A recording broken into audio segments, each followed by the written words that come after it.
Mama, mama Kenya, mama, hey, hey. Usinitenge, unijenge mama, nisikie. Oh mama, mama Kenya, mama, umetoka mbali we, usichoke mama.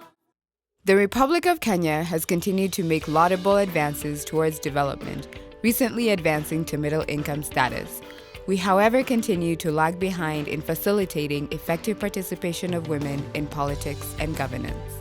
Politics are dynamic and it needs a lot of sharpness. You have to stand on your feet. You don't have to carry yourself fast as a woman.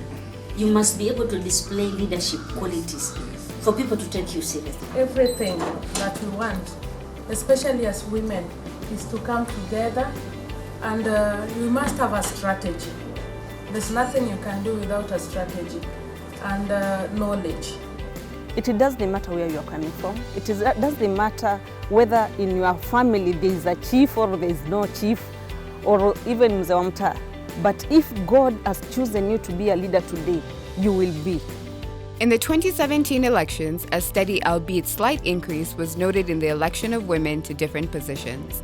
For the first time since the promulgation of the Constitution, which provided for devolved structures of government, 3 women were elected as governors and 3 as senators. This was a laudable effort since we had none previously. Further, there was a slight increase in the number of women elected as members of parliament and county assemblies, from 16 to 23 and from 82 to 96 respectively. These gains notwithstanding, women comprised only 9.2% of the elected leaders and overall 19% of all members of parliament, way below the requisite threshold of at least 30%. For the last 11 years, Women's Empowerment Link and its transformative leadership program has been championing women's participation in politics and governance through various initiatives. These include research and policy advocacy, capacity building for aspirants, and community conversations towards interrogating patriarchy and cultural barriers that inhibit participation of women in politics. Women's Empowerment Link is a women's rights organization that was founded in 2007 and registered formally in 2008 by the NGO Coordination Board. And the philosophy and the reasons why Women's Empowerment Link was founded was to offer holistic empowerment programs to women and girls. So we have been running through key thematic areas. One of them is internally on institutional strengthening and growth, so that we can be able to empower the organization to be able to run the other 3 key thematic areas. One, on economic justice. This area is around working with women and girls on their economic empowerment. The other second key thematic area is on prevention of violence against women and girls. And here we work a lot in transforming the legal environment so that there is justice to women and girls who've undergone through violence. Our third key thematic area is on transformative leadership and governance. And here we work a lot with women in equipping them with skills to be able to access positions of leadership positions, both in the county government, in the national government, elective, appointive, but also nominative. At the National Assembly, the implementation of the 2/3 gender rule continues to face actualization challenges. 8 years post the promulgation of the Constitution, numerous initiatives have been taken towards achievement. At least 3 bills have been tabled in Parliament, all defeated for lack of quorum. Civil society organizations and the women's movement have tried employing various strategies, but these have borne little positive results. So Parliament is to legislate and to ensure that both the membership of the National Assembly and the Senate conform to the 2/3 gender principle as provided for in Article 81, Subarticle B in the 11th Parliament, where I had Duale 1 and Duale 2. In both situations, this is a constitutional bill and it must meet the threshold of 2/3 of the membership in the House at any of the stages of the bill, either at the second reading and at the committee of the whole House. And the second Duale 2 bill was far much better than Duale 1 because at least the leaders of the political parties, President Uhuru Kenyatta and former Prime Minister Raila Odinga, supported and made pronouncements to their troops in the House to support it. So we were short of about 30 members of parliament. We raised about 210. Women leaders went to court, and the court has given Parliament another opportunity to enact this piece of legislation because it's not a choice, it is a constitutional requirement. So now I have published a bill called again the Constitution of Kenya Amendment Bill 2018. So we are now in the process of this bill, and hopefully this time we will succeed. Women political aspirants continue to face numerous challenges, from patriarchy and cultural barriers to insufficient resources, technical expertise, and soft skills required to succeed in politics. Our men have not accepted that we can go out there and remain being a woman to carry on my duties as a woman and take care of my family as a woman. At the same time, serve the purpose that I've been elected to do so. Our community is very hostile. As Somalis, don't like women leadership. They prefer women to stay at home. Development partners such as National Democratic Institute, NDI, and Women's Empowerment Link, WEL, continue to offer the requisite support to aspirants towards enabling them to participate effectively in politics. A 2016 NDI poll, opinion poll, members of the public clearly stated that they were more than willing to elect women leaders. So there's goodwill among members of the public. I think what needs to be done is to address some of the things that we saw recurring in the current election. For instance, the issue of violence, that needs to be addressed. The issue of resources, we need to come up with ways of ensuring that women get the resources that they require to finance their campaigns. With regards to political parties, I think we need to ensure that political parties' processes are accountable, that they are transparent, that they are free and fair. That way, the women who choose to engage through the party will have a fair chance of getting through. So we need to make sure that we connect strong women, strong political parties. So it's not just any political party, it's also parties under which they will stand a chance. The fact that we had women being elected as independent candidates means that we should also encourage those who are not able to find a niche within political parties to focus on building their visibility within their communities, to focus on community mobilization initiatives, to organize their campaigns, and they actually stand a real chance of making it come the elections, because like I said, this time around it was done, it can be done. The Affirmative Action Clause, as provided for under Article 81B, is a welcome springboard towards gender parity in politics. Its implementation has seen the nomination of women in the county assemblies and senates. Their nomination has shown great respect for the supreme law of Kenya, but has also brought forth women leaders who are relentlessly pushing forth the issues of women as well as other minorities in the society. In less than a decade, nominated leaders have helped shape county priorities by ensuring budgets are gender responsive.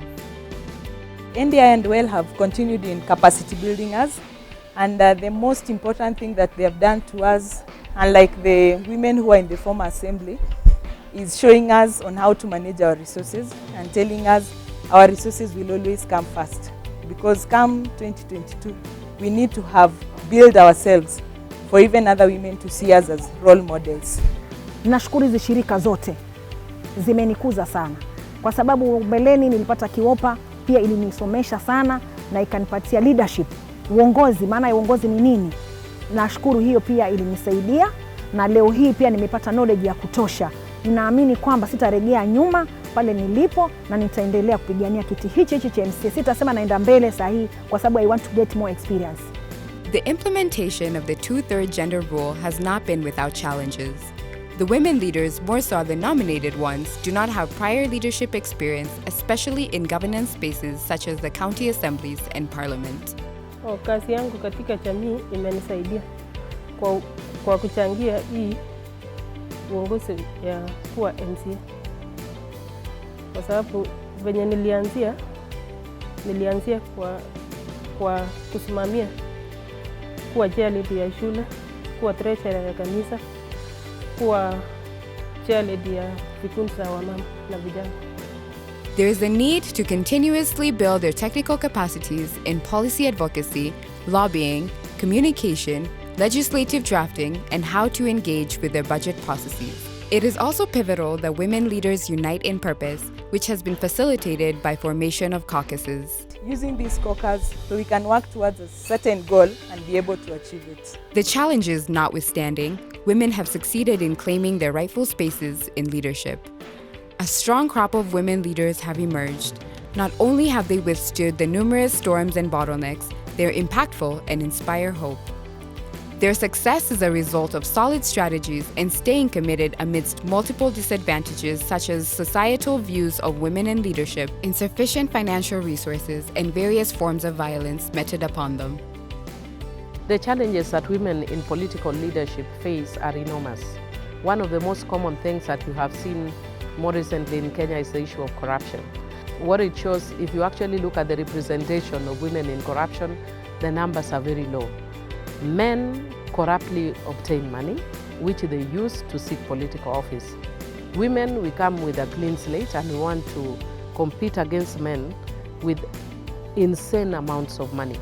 And that is a very big challenge for women because then, the populace, because of poverty and all that, have become, more drawn to people with the resources. So that's the first major challenge. The second one is the issue of violence. During my last campaign, my home was burnt, my bodyguard was killed. A lot of people will not be able to go through things like that because they'll be scared, because a person who kills your bodyguard and burns your home is basically targeting you. I know women who have been beaten physically. A lot of them tried to attack me many times.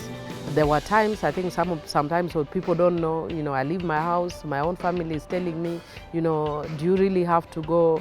Are you sure you're going to come back? Because they don't think you're going to come back alive.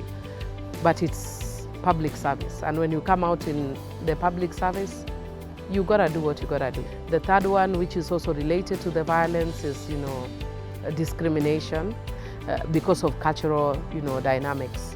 The other challenge that I saw that a lot of us as women were facing is political party support. A lot of political parties do not give women the support, and that is a challenge that I would want to put out to most of our political parties, that they need to be more supportive to women candidates. If they don't give you a seat at the table, bring in a folding chair.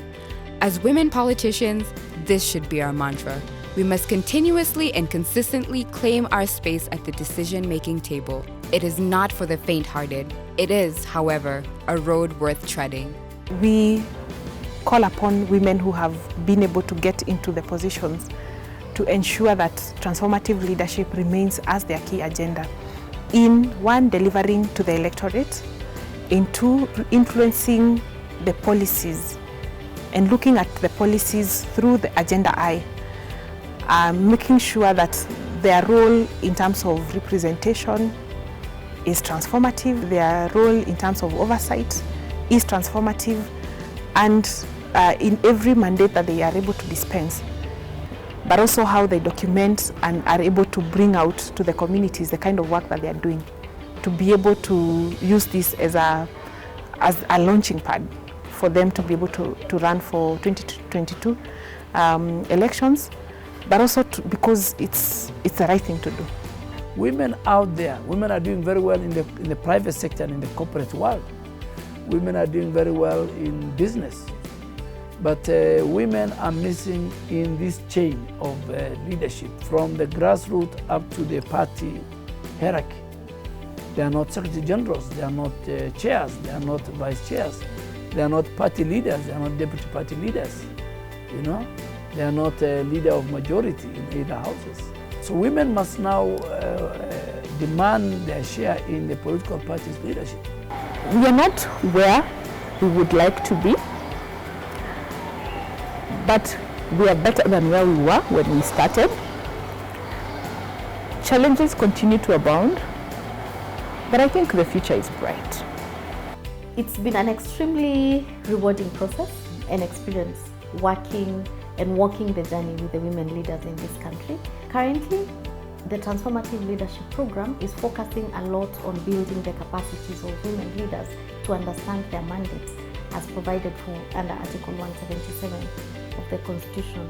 So this really has been a rewarding journey. We are still making baby steps. This is the second elections that we are having, say, women nominated under the affirmative action. But we are hopeful that we will be able to achieve much more as we go.